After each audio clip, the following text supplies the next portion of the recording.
Keandre, welcome back to the show. Congrats on 50K, man. How you feeling? Hey man, appreciate it. Feel good. It's always good to reach some milestones like that. Good to be back on your show, of course, as well. Always appreciate you having here. Since we last talked, we got some new information about who will be drafting number one, right? We got the Atlanta Hawks. How does that, in your own mind, change the conversation around the number one pick? Yeah, I mean, every year the whoever gets the ultimate number one pick is always gonna kind of shape the conversation in a lot of ways, but especially in a class like this where it's more wide open. Obviously, when you got a guy like Victor Wembanyama, it doesn't anybody could get that first pick. But yeah, even like when we go back to like Paulo and Chet, whoever got that first pick or second pick, it was gonna kind of dictate where it goes. But with the guys like Alex Sarr and Zachary Rizashea, Ron Holland, everybody in between, kind of having a lot of different skill sets, that shapes it a lot. And especially a team like Atlanta that has two all-star caliber guards and has a lot of directions that they could go in this offseason. It definitely makes it really interesting, especially the order after that too. And you like Sar at one. I do like Sarr one. He's been the guy for me. So let me ask you this, Keandre. I mean, it's the weak draft. We could talk about that. Is it a weak draft? Is it not a weak draft? But who's the guy that you look like? Who's the guy that you look at that could surprise everyone and become a generational talent? Generational, that's tough. I think when you see those guys that kind of become that exceed expectations in a lot of different ways that we didn't necessarily see coming, um, it's hard to kind of project who that will end up being. Even like a guy like Jalen Williams on the Thunder, I think a lot of us felt like he was a really good player and he Hmm. kind of had that late rise, but being a near all-star caliber player in year two is not something that we could necessarily see. So I don't know. I don't really have an answer for that, just based off of what they've shown so far. But I do think, into your point of like this being a weak draft or whatever, I think that it obviously doesn't have the type of talent that we would necessarily see as being potentially all stars. And I kind of go back to the point of the lack of creators like towards the top and guys that can be like real big time playmakers and obviously have some size with them and stuff too. Um, but yeah, so that's what kind of makes it difficult to project who that guy could be. But I think that there's a lot of guys with talent and um, if we just go by the numbers history wise, we're gonna get all stars. We're gonna get guys who go into situations who get the opportunity to show what they can do, and that's gonna be better than Lou Dort or whoever else people want to throw out as the people that they would trade for the number one pick. That's just ridiculous in my opinion. So, I mean, every time you come on, we talk about Bronny because the people want to hear about Bronny. As I said, there was new information about the Atlanta Hawks drafting number one, and there's new information about Bronny because he was in the combine. He got to play 5-on-5. You know the weird thing about 5-on-5, Keandre? I felt like it was only like 2 years ago that they added 5-on-5. It's been like 10 years already. Can you believe that? Yeah, It's yeah, crazy. it's It's it is. crazy. But what did you learn about Bronny James as a prospect during this combine process? Yeah, the big thing I just wanted to see from him is just kind of getting out there. That was the first thing. It's just being able to get out there and compete was the number one thing I wanted to see. He did that, and then outside of that, I didn't really learn anything new. To be honest, like Mm. I knew what he could do defensively. We know the type of shooter that he can be. He did really well in the drills, knocked down some shots on day two, and then we also know the kind of struggles that he has in terms of being a lead guard right now or just kind of commanding the team as a point guard. He's more of an off guard type of guy. And so I didn't really learn anything new. It was good to see him be able to do it against that type of competition, given the season that he had at USC this year. And then also test really well in the other results, the 40-inch vertical plus six wingspan or something like that. So that was good to see too. He's not an NBA player right now, but I think he will become one. And it's interesting to hear everybody's conversation about the topic because they just keep talking about how he's not an NBA player right now. And then you hear other people saying he's not a prospect, but Bronny James will play in the NBA, so therefore he is an NBA prospect. Yeah, I think the disconnect is those who didn't get to see him before the whole heart situation and just going off of USC because we're Mhm. just going off of what he did last season. It's obvious. Like, of course, that guy wouldn't be a prospect now. I think you could still see the potential, and he flashed it at certain times during the year. But to say just going off of that, I think that would be a little ridiculous. But knowing what we've seen in the past from him and being a McDonald's All-American, that was no fluke. He hung in with those guys. He played. He contributed for several years in high school and made that leap as he went into his senior year, in terms of like doing a little bit more creating and things of that nature and just growing physically. So I think that I would have liked to see him go to college one more year and kind of get his bearings and be able to do different things with the ball. But, given he's going to kind of go through the NBA process, I think that as long as he lands in the right situation and they're patient with him, the potential is still there. Yeah, I mean, he is an NBA prospect. Like we hear people relaying messages from anonymous NBA scouts that he's not a prospect, but I don't think that's right. Yeah, I mean we've talked about it for a few years. Yeah, I've kind of remained the same thing. We can go way back like 2 3 years ago. I've been saying the right. same exact things the entire time. So I think it's pretty cut and dry on what his path is to ultimately get to the NBA, and he knows it too. Like he mentioned guys like Davion Mitchell, and I've seen DeAnthony Melton, go out there as guys that he can kind of model his game after in terms of a role, and I think that's perfect. That's half the battle. All right. So Zach Edey and Reed Shepard, big time testing numbers. I mean, they did great. Does that change? Does that change your opinion about them at all, or are you kind of just where it was? Because I mean, people I think thought of like Klingingen as like a better athlete, but it seems like Zach in the testing at least is a better athlete, and then Reed Shepard with everything he could do as a shooter. I mean, he looked pretty good when it comes to the athletic testing. Yeah, I don't usually the athletic testing doesn't move me too Mm, much in either direction. I think with the Edie thing is interesting because I don't necessarily care how he tests because when I watched the film and I watched, a long sample of games, he's still getting taking advantage of more in a pick and roll and being and having more difficulties covering ground and moving in space than a guy like Donovan Clingan. So I'm always looking for functional athleticism, guys that can actually show it and put it to use on the court rather than, just straight vertical numbers. On any given day, somebody might not be fully warm or whatever the right. case is. And, those times can fluctuate a little bit. So I don't necessarily put a ton of stock into that unless it's like just out of the ordinary or something that we just hadn't seen before. Like Keontae George last year, when he went to the combine, he looked way slimmer, moving a lot better, much higher vertical, and that kind of translated its way into summer league and then into the NBA this year. Just things like that. But for a guy like a Zach Edey, I think that that's still kind of a work in progress or still a question mark more than what he tested on the lane agility because he did that stuff well in the past too the other years he was at the combine. So I'm looking more for like the functional stuff. Biggest winner of draft combine. Biggest winner of draft combine, I think I would probably go with AJ Johnson, Yeah. because he spent the year in the NBL, didn't get much burn at all. He was a 5-star prospect coming out of high school, was initially going to go to Texas before Beard and that situation kind of went down. But yeah, he came out there. He made plays on both days. Looked good with the ball in his hands. Looked a little bit bigger in terms of physicality and being able to handle that. So I think he was one of the biggest winners. Got himself into real draftable conversations. For me, I was a little bit more skeptical just based off of one, some of the difficulties that he had, in high school and kind of just being able to get to spots and things of that nature, but also because we didn't see much of him this entire season. So, yeah, he's one of my biggest winners for sure. Losers. Losers. I don't know if I saw anybody who really stood out in that way, in terms of a loser. I felt like everybody kind of, in terms of the measurements and things like that, stood out, or were at least somewhat close to what I thought they would be. So, and in the scrimmages, I thought everybody played mostly their game. So I don't have anybody other than maybe like a Trey Alexander who Mhm. didn't perform super great in either of those days that I would say is like a big loser. When we're talking about Zach, what are his biggest improvement areas, and how much upside does he really have at the NBA level?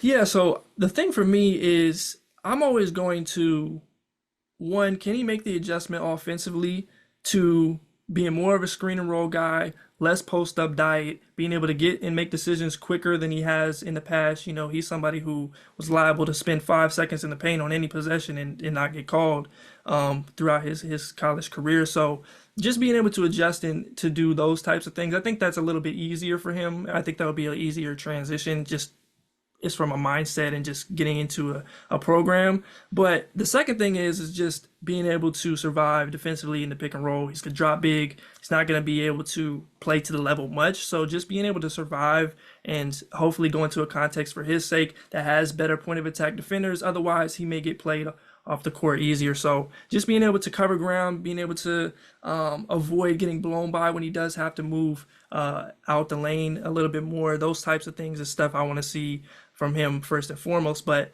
the interior scoring, just being a mismatch. Dude measured in at 7'4" without shoes, massive. Touch inside. I think that's all stuff that's going to be able to translate. It just might look a little bit different than what he did at Purdue. Does it feel like Topic is destined to play for the Spurs?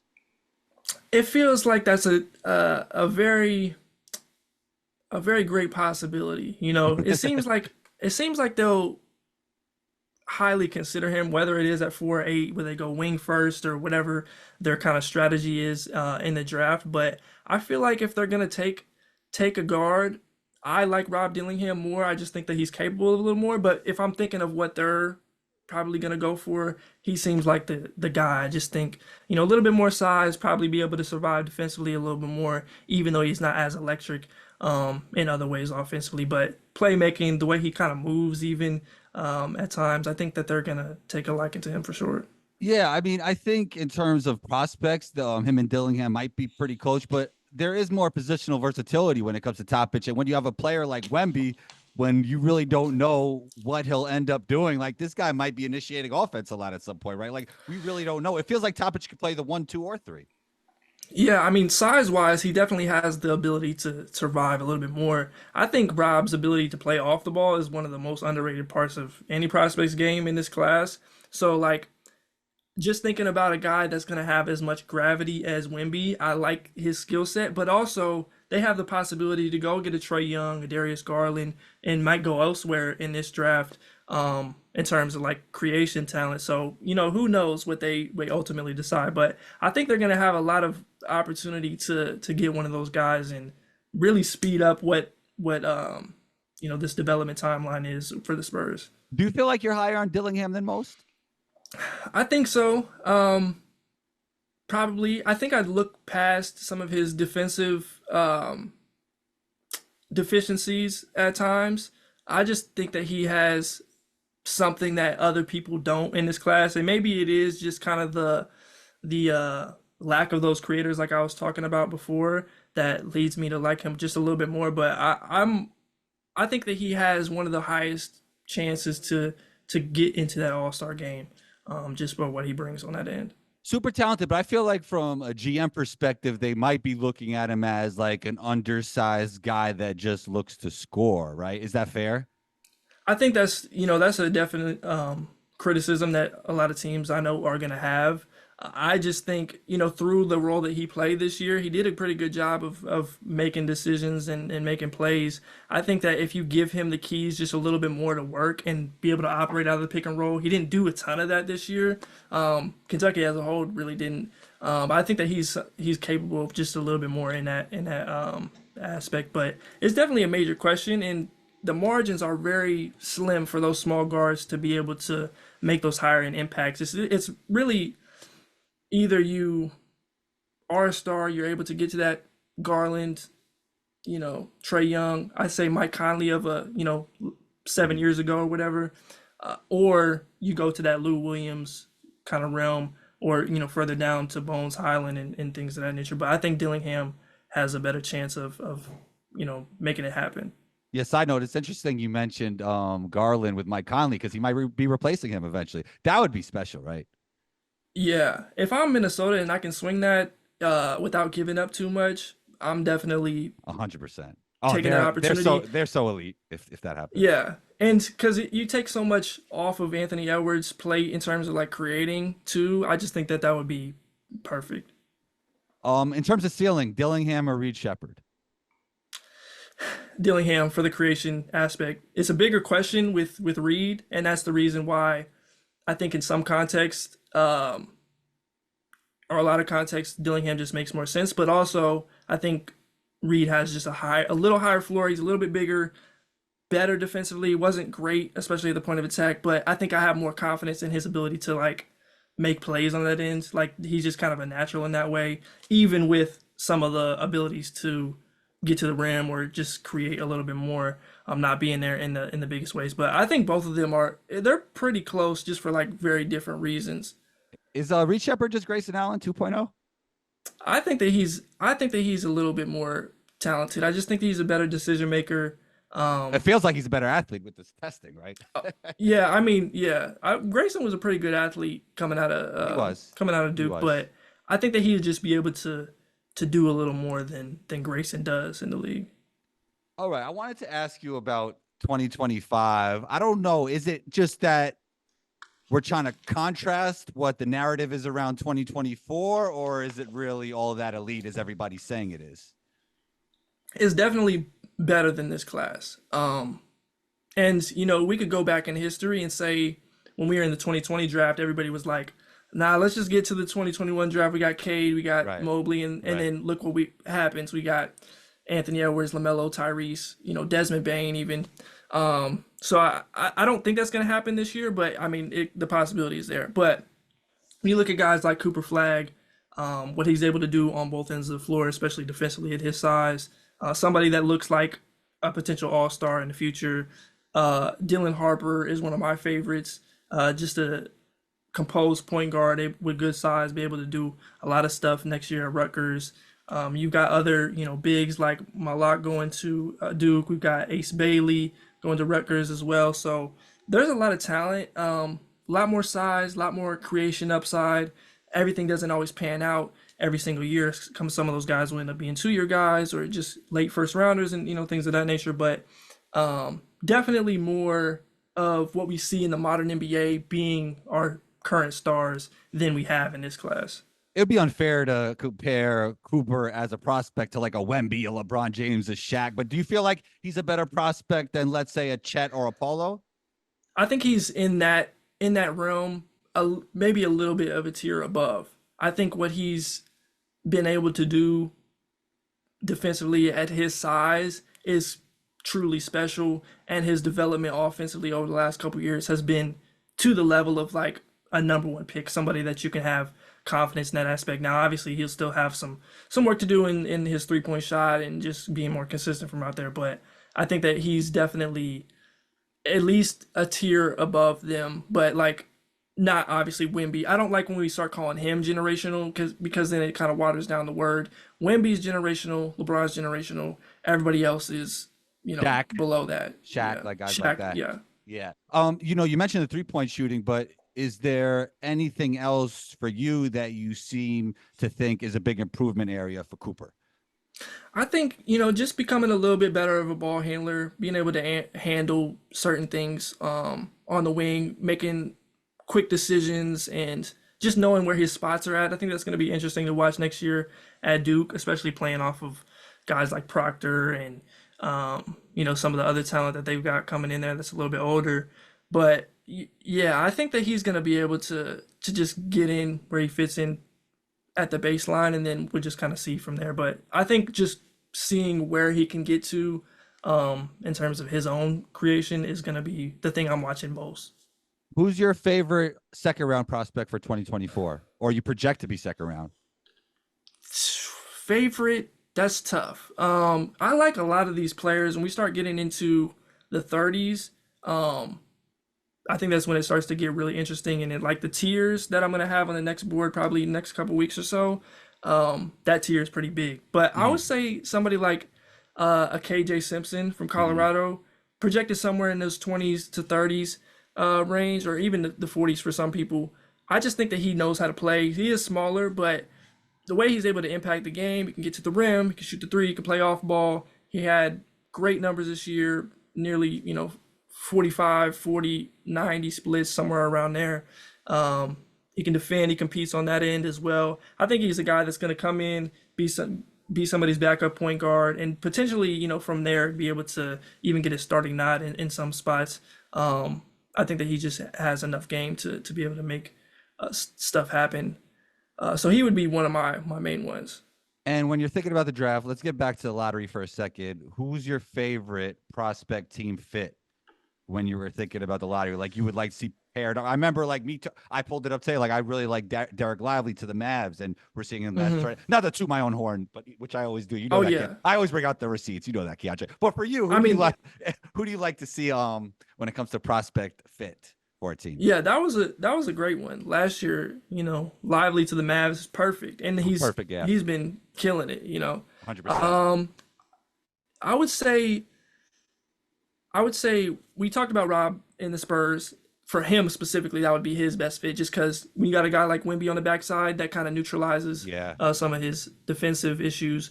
But I like Donovan Clingan if he was able to land in Memphis, because Jaren playing at the four, those other playmakers that are around him, and being able to just set screens and get things done there. That would be one of my best fits. I think those two would be towards the top of the list, and then everybody else is just kind of in the middle. If Stephon Castle will buy into not being a full time point guard, Charlotte, I like that a lot. Being able to be next to LaMelo and Brandon Miller, making secondary plays, defending at the point of attack. I love that trio. I need him to buy into that to potentially make that happen. So those three. How have you felt about Charlotte's just the way they've been drafted over the past few years? It just doesn't seem like it's turned out great, even though they got LaMelo and Brandon Miller playing great. It's just like some of the other guys. It seems to be crazy over there, Keandre. I don't know. Yeah, I feel like they've gotten a lot of good players, at least recently. The Mark Williams injury is going to be one to watch.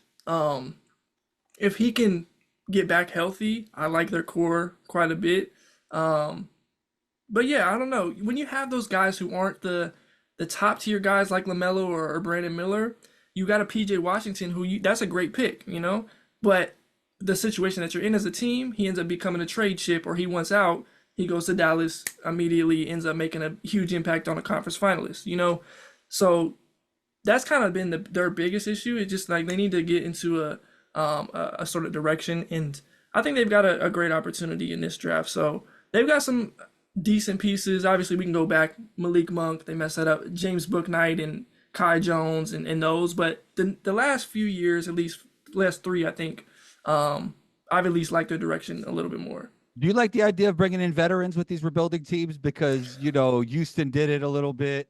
Orlando Magic, even with Joe Angles, right? You're bringing a veteran. Do you think they just need a veteran presence there so they could see what winning basketball looks like a little bit within the development? Yeah, I think that's essential for all winning teams going forward. You got to have that sort of structure. Otherwise, you start to build bad habits. Obviously, losing games builds habits in itself. But just having those guys as even like placeholders for a couple of years to show them the ropes, but also just be able to compete on a nightly basis, I think that's essential. So any rebuilding team has to have some of those guys in place. You look at, like you said, Houston this year getting Fred, Dylan Brooks immediately. It changes things for a Jalen Green, especially, or a Jabari Smith. So that's always the goal. Can we get great Alpern and great Jalen Green together? You think they can make that happen? I think it's possible. I just don't, because I like both of them as 100%. individuals, but the structure of the rest of the team would have to be kind of like we'd have to see Jabari really start to 3 and D. They need 3 and D take. around that, right? Pretty much. Yeah, they need 3 and D. They need some more size. Jalen Green's gonna have to be that guy that we saw him in stretches towards the end of the year Yeah, more yeah. consistently. But I that's the think thing. it's possible. That's what I'm thinking. Can you see that with an Alpern kind of Yeah, like right, right, right. running him as a hub, right? Like that's the question. I think you can if you can get him to make quicker decisions, get to the basket, stop getting to shots that he wants to take, and take the right shots on, or make the right decisions on a certain possession. But I think we're gonna figure that out in this next 30-ish game, 40-ish games. Otherwise, I think they might make a move, or they could have already made that decision. They make some moves this offseason, move to a min a little bit more. I guess we'll see. So I wanted to end off with a couple of creator topics, right, Keandre? Because you've been on YouTube for a while now. You're doing a great job. 50K subs. Have you seen a change in the way YouTube works in terms of what works and what doesn't work? Like what gets better engagement these days? Or you just put out what you love and, you know, you see what happens? Or is there like strategy to it? And how has YouTube changed over the years? Yeah, so I think for me, my personal strategy or the way that I'm approaching it has always been I will make this stuff with nobody watching. I would make the scouting reports, that Tyrese Halliburton report. I have a screenshot on my phone. It had been like 2 weeks. It had 17 views. You know, it didn't blow up until later on and we got into COVID. Um, Mm.